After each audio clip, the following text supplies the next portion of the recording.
اگر ہمارے شیعوں کو پرکھنا ہے کہ شیعہ ہیں یا نہیں تو ان کو نماز کے موقع پر رکھ لینا. اذان ہونے کے بعد دیکھو ان میں ہلچل آئی کہ نہیں آئی, ان میں کوئی تبدیلی آئی یا نہیں, نماز کی آمادگی ہے یا نہیں ہے.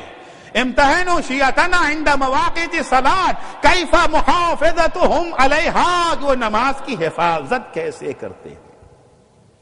پڑھنا اور چیز ہے, حفاظت کرنا اور چیز ہے. شیعہ فقط نماز پڑھتا نہیں ہے, نماز کی محافظت کرتا. محافظت کیا مطلب؟ یعنی نماز کو اول وقت انجام دینا.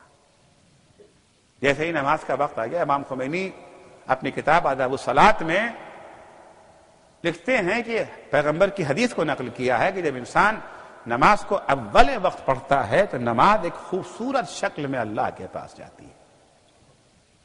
نماز کہاں جائے گی؟ اللہ کے پاس جائے گی نا. تجسم اعمال خود ایک بحث ہے, فی الحال سے نہیں چھیڑنا چاہتا. خوبصورت شکل میں اللہ کے پاس جائے گی اور جاتے جاتے دعا دیتی جائے گی کہ پالنے والے جس طرح سے اس نمازی نے مجھے عزت بخشی تو اسے عزت بخش. اور جب انسان نماز کو دیر سے پڑھتا ہے, مگر پڑھ لیں گے, ابھی کیا, مؤذن نے اذان دے دیا, پڑھ لیں گے, ابھی تو بات کر رہے ہیں. ارے بھائی جماعت شروع ہو چکی ہے, وہ عشاء میں دونوں شامل ہو جائیں گے, مغرب عشاء دونوں نپٹا دیں گے. ابھی کیا جلدی کاہے کی ہے؟ ابھی تو کھانا کھا رہے ہیں, ابھی تو ٹی وی دیکھ رہے ہیں, ابھی تو میچ چل رہا ہے. بھائی فائنل میچ اگر ہے تو پھر کیا کہنا, ورلڈ کپ ہے تو کیا کہنا. نہیں دیکھنا ہے ابھی کیا ہوتا ہے, کون آؤٹ ہوا, کس نے کیا کیا. ابھی تو کاروبار کر رہے ہیں, ابھی تو بزنس ہے, ابھی تو گاہک آیا ہوا ہے, ابھی تو ان سے ملنا, ابھی تو کھانا نہیں کھایا ہے. ہزار بہانے پڑھ لیں گے, ابھی تو سورج ڈوبنے میں بڑا ٹائم ہے. اگر نماز کو انسان نے پڑھا تو مگر تاخیر سے پڑھا تو نماز, وہ بھی نماز تو جائے گی اللہ کے پاس, لیکن وہ بدصورت شکل میں جائے گی. اور جاتے جاتے نمازی کو بد دعا دیتی جائے گی کہ پالنے والے جس طرح اس نے مجھے ذلیل کیا تو اسے ذلیل کر, تو اسے ذلیل کر.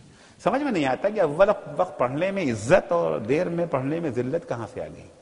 نماز تو نماز ہے نا بھائی, اتنی ہی نماز پڑھا جتنی اول وقت پڑھنا تھا. وہی سورہ ہے, وہی حمد ہے, وہی رکوع ہے, وہی قیام, وہی سجود, وہی تشہد, وہی دعائیں, وہی تسبیح, کوئی فرق نہیں ہے, سب کا سب وہی ہے. اول وقت اگر پڑھ لیا تو عزت, اور تاخیر سے پڑھا تو ذلت. یہ کیا مفہوم ہے؟ مثال آپ کی خدمت ایک پیش کرتا ہوں, بات بالکل واضح ہو جائے گی. کسی صاحب کی دعوت تھی, شادی تھی, ہمیں بھی بلایا, ہم بھی وہاں گئے. ہم نے وہاں دیکھا کہ جب یہ جو ہے وی آئی پیز آتے ہیں, اہم لوگ آتے ہیں, تو ان کو ہاتھوں ہاتھ دیتے, کھانا آیا, چائے آیا, پہلے ان کو دیتے ہیں.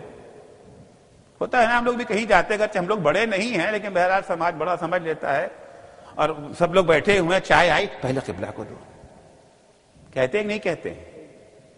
اور جو بیچارہ معمولی آدمی ہیں, سب سے بعد میں گھر کے نوکر چاکر ملتا, ان کو بھی ہے. شادی میں گئے تھے, جو آیا اہم آدمی آیا, سب کو کھانا کھلایا جا رہا ہے. سب سے آخر میں ہم سے پوچھا, آپ نے کھانا کھایا؟ نہیں کہا, ارے ان کو کھانا تو بھائی, کھانا سب پورا ملا, نہ مقدار میں کمی, نہ یہ جو ہے کوالٹی میں کمی تھی, گرما گرم کھانا ملا, ساری چیزیں ملی. اب جو گھر واپس آئے, تیوریاں چڑھی ہوئی ہیں, کیا بات ہے بھائی, اب کبھی ان کے یہاں نہیں جائیں گے. ذلیل کرتے ہیں بلا کر کے, کیوں کھانا نہیں ملا؟ کہ کھانا تو ملا, کم ملا, کہیں کم بھی نہیں ملا, کوالٹی خراب تھی, کہیں وہ بھی نہیں. پھر غصہ کہے کا ہے کہ سب کو کھلا چکے تب ہمیں پوچھا. تو پہلے پوچھ لینا ہمارے ہاں عزت ہے یا نہیں.